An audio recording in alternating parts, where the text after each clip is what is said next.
So one of the things, though, that I learned primarily about being at the clinic is that aside from my clients being very, all of them were frightened, all of them I thought were brave, all of them were in a place of starting over, which I thought was compelling and interesting. Aside from that, they were very, very different people.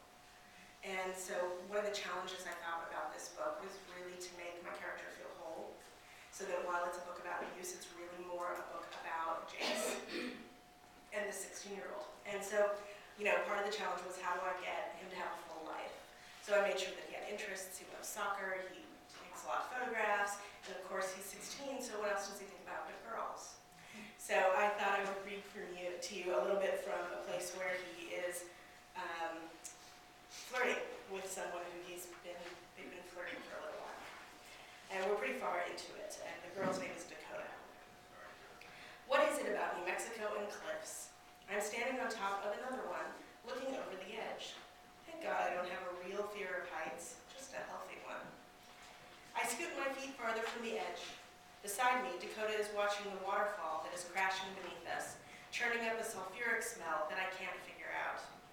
Dakota offers me the last bite of Indian fry bread we've been munching on, but I let her take it.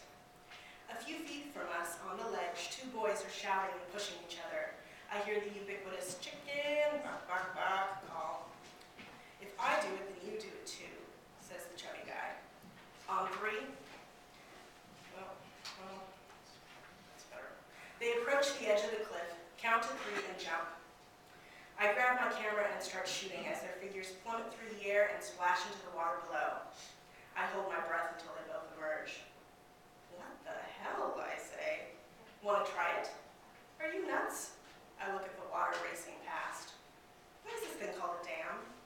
Don't change the subject. Soda dam? I mean, you would think I'm doing it, she says, and starts climbing up the natural bridge over the waterfall. I watch her hips in her tight jeans, her muscles working for the climb, and I follow her. From here, I ask, listen, the key is there's only one spot where it's deep enough, so you gotta know where that is. If you miss, you might not come up, so let me lead. I take a breath and I can hear my heartbeat over the roar of the water. Wait a minute. Why would I want to jump off a roof? I think it's higher than that, she says. I back off. Come on, haven't you ever jumped off a high dive? Once, but that was only because when I tried to climb back down the ladder, a couple of kids started throwing things at me. She looks over the cliff and starts the countdown. 1. They threw watermelons or something. She rolls her eyes at me. 2. Has anyone ever died doing this? 3. I'm holding her hand safe on the cliff top when she leaps and her hand rips out of mine. She falls, her body straight and tight. Her head disappears under the water below, and I wait.